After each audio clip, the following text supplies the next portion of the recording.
Hallo Leute et bienvenue sur ma chaîne YouTube pour une nouvelle vidéo. Comme vous le voyez déjà sur le titre, aujourd'hui on s'attaque au Schreiben Teil 2 B2. J'ai déjà traité le Teil 1 dans ma précédente vidéo, donc si vous ne l'avez pas encore vu, vous pouvez aller checker la vidéo ainsi que mes précédentes vidéos sur différents niveaux et différents tailles.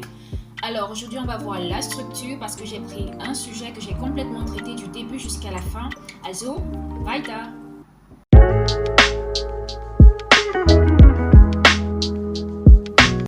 Alors le Schreiben Teil 2, comme dans tous les Schreiben Teil 2, que ce soit au B1 ou au B2, il s'agit principalement d'un formale brief.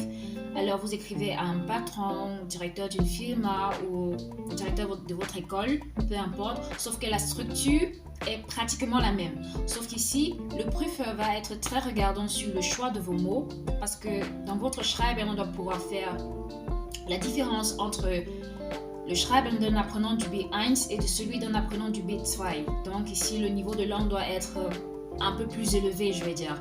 Alors, le choix de vos Redewendungen et le Satzbildung va être très regardé par le prüfer. Comme je l'ai dit au début, j'ai pris un sujet que j'ai complètement traité du début jusqu'à la fin.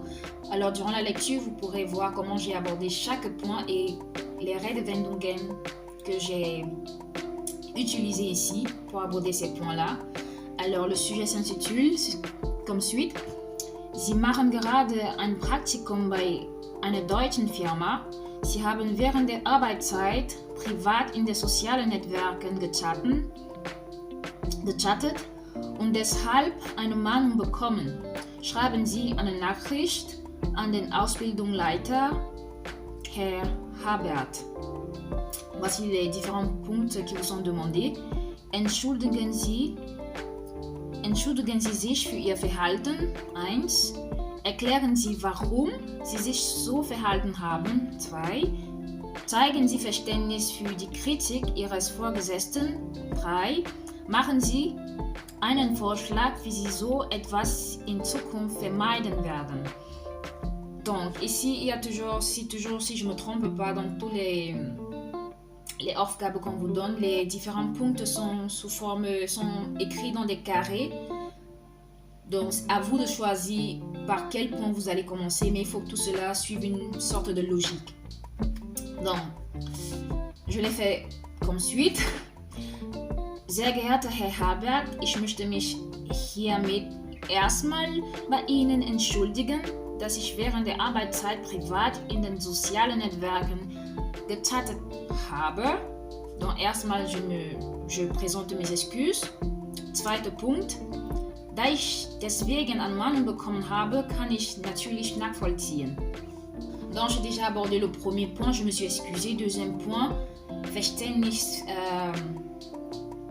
für die Kritik zeigen. J'ai dit,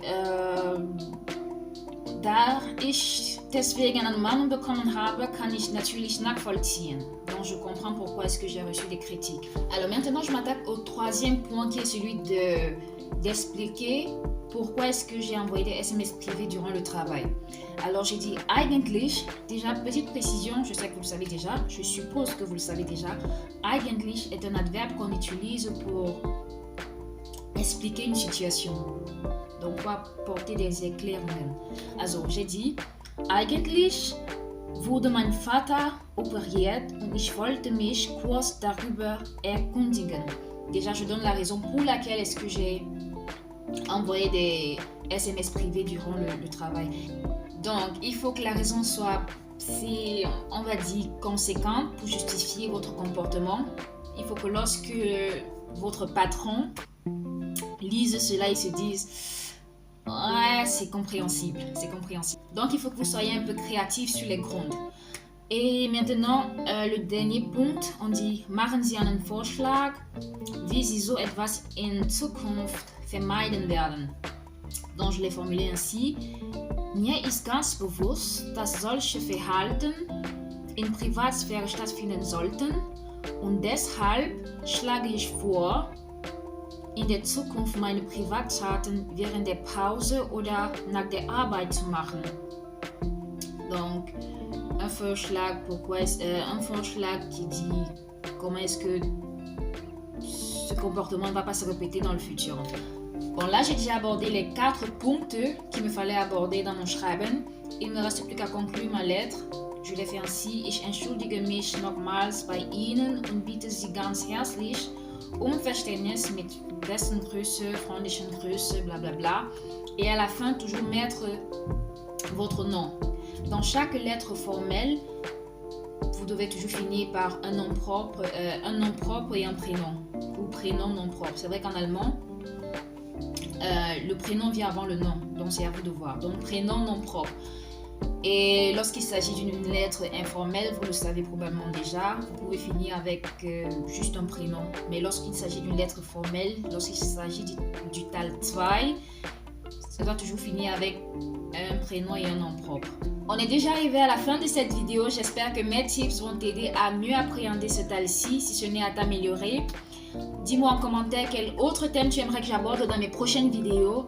Donne-moi un pouce bleu, abonne-toi à la chaîne et clique sur la petite cloche pour ne rater aucune notification de mes prochaines vidéos.